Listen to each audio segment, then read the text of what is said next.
Hello, this is my house. It's my little kitty, Thunder, right there. My driveway. This you can kind of see the outline of it through the woods. It's my mom's house. It's roughly a football field away, and the driveway it starts up here, it comes down along here, and I had my neighbor help me grade this. Thankfully, he has a tractor, and he let me use. Well, yeah, I didn't use it. He used it. So this is it. 16 by 16, or more specifically, 182 by 184 inches. It's close to 16 by 16, not quite. Started with these, obviously. There are, I think I used 36 total. It's the foundation. It's sitting on top of 6x6s. It's relatively simple. I have a one support there in the middle. This holds the floor up. Kitty. And this under here is the temporary hole for the toilet. There's just the box over it, and I had to cut that hole out. I cut the joist and threw a couple concrete blocks under there to support it. And this will probably eventually end up using, more than likely, one of these water barrels for a septic tank. Looks like a bunch of trash. It's really not. This is plastic that was used for the underside of the cabin. Use it for right there. It's got holes in it, but it does the job. And as far as I know, and I haven't crawled up on the other side, so for all I know, it is very possible that there's water sitting underneath, though I highly doubt it because it doesn't smell. I don't smell anything, and it hasn't rained in a long time, so if anything, it's dry. This is the plastic that's left over, and all the wood that was used that's left over and whatnot. There's some more miscellaneous things laying around, wood and whatnot. So this is a 2.5 pitch up here. It's 2.5 with a downward slope, obviously. And there's screen up there.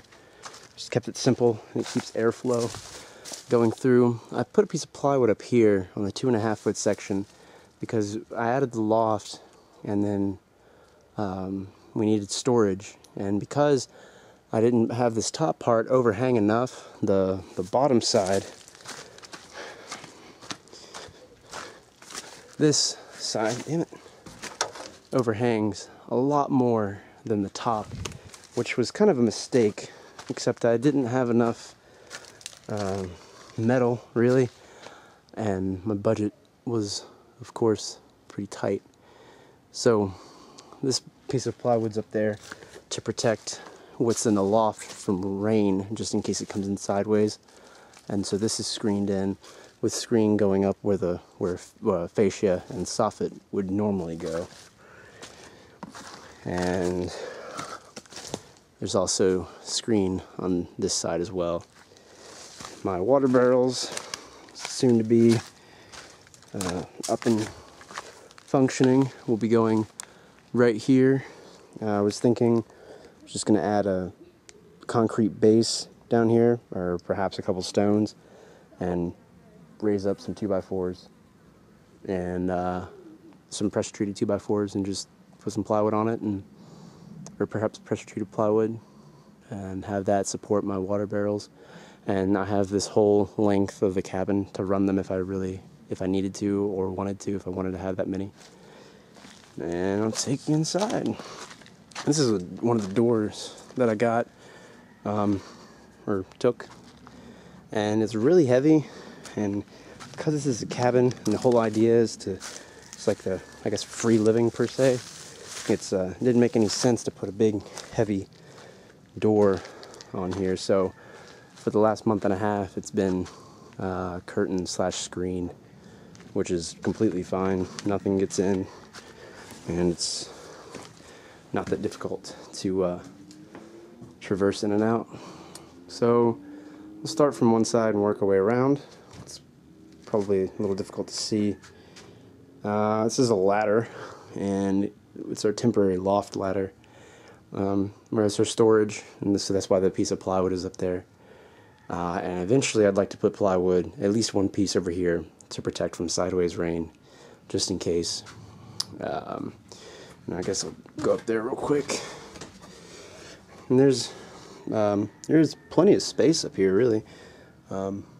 It's nice to read up here and just enjoy it. There's a good constant breeze, so it's not hot. It's not stifling hot. Down here it is if you move around too much, but it's not. It could be a lot worse, and it's not bad at all. So it's really difficult to see. This is our temporary dresser. It's a $13 plastic thing from Walmart. And how I made this loft is just a 2x6, 16-foot 2x6 that runs the length of the cabin. And then I didn't have enough 2x6 left over. I did, however, have 2x4s. So there are 2x4s that run across that support it, and they're nailed into the studs. And so we hung our clothes over here. Just got some string.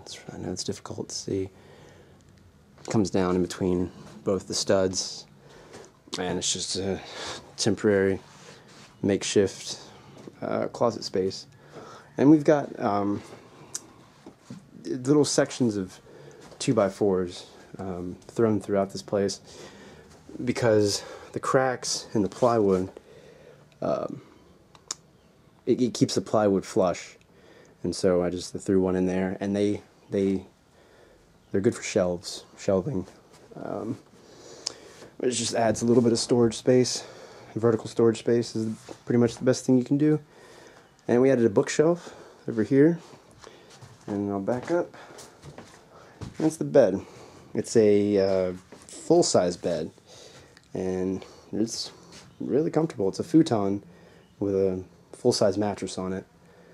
And it does the job with a nightstand-ish over here, one over here, a couple of vertical storage for miscellaneous. The middle one has some workout stuff, the bottom one is tools and whatnot, the top one is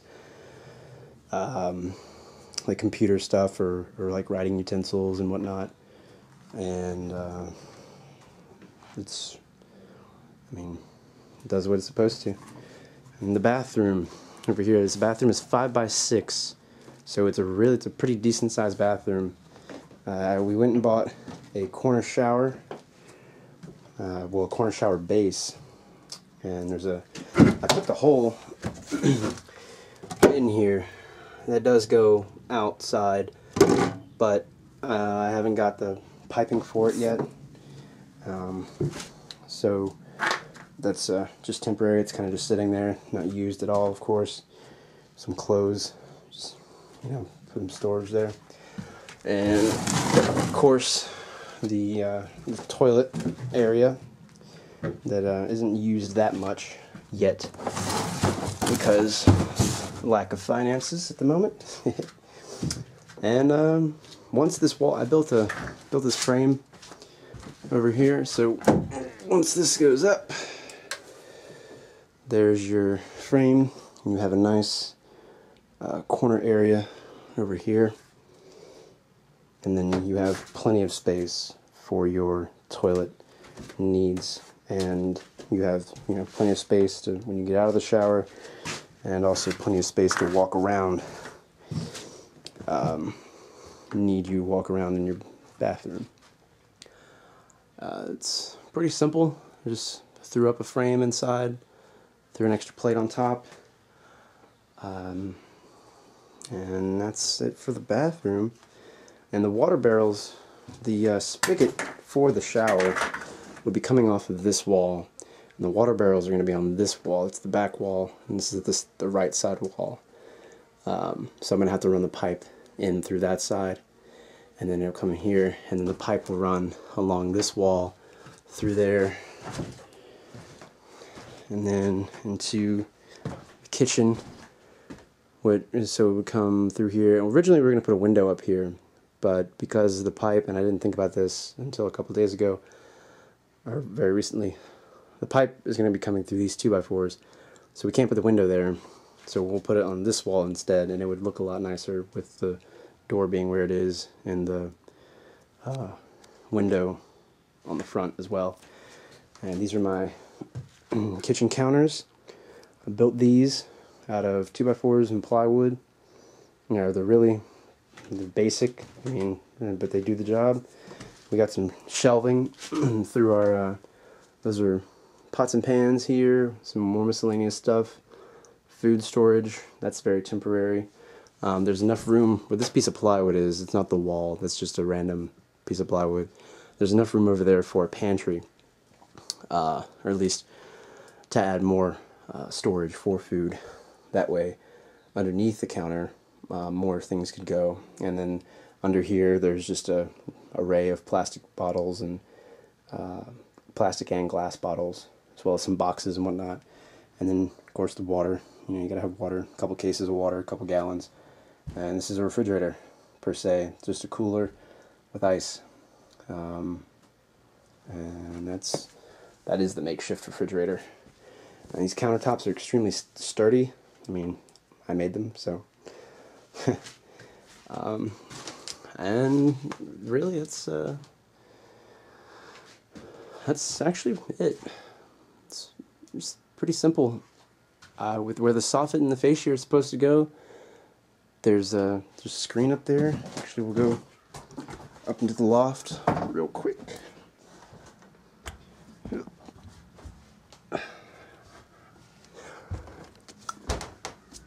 We got a little carpet up here with a beanbag chair.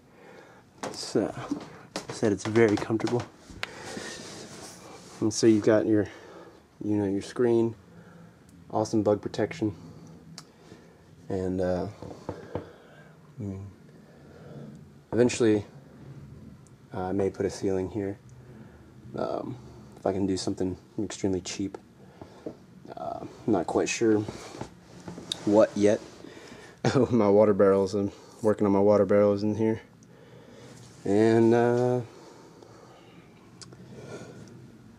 don't know, that's about it.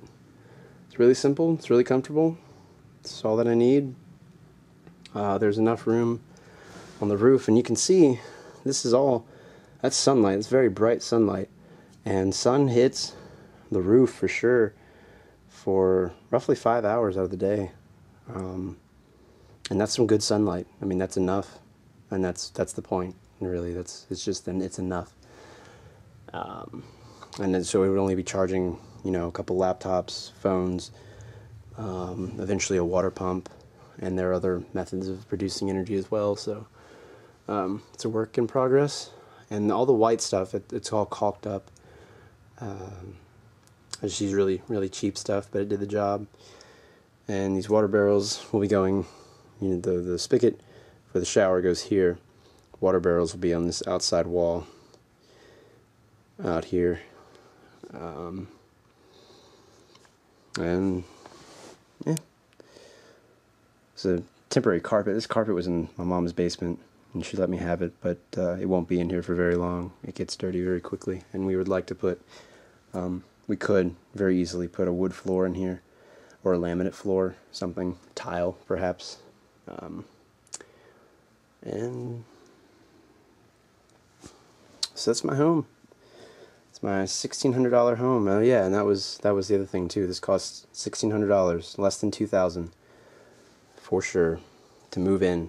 That was moving in with a roof, and you got a temporary front door, but who needs a big heavy door out in the middle of the woods? If anybody breaks in here, it's not like I have much to steal anyway. So it's and then all this was all put up. All of it was built by, hand. The only power tool that was used was a skill saw. Other than that, every nail in this place was put up with a hammer. So that's about it.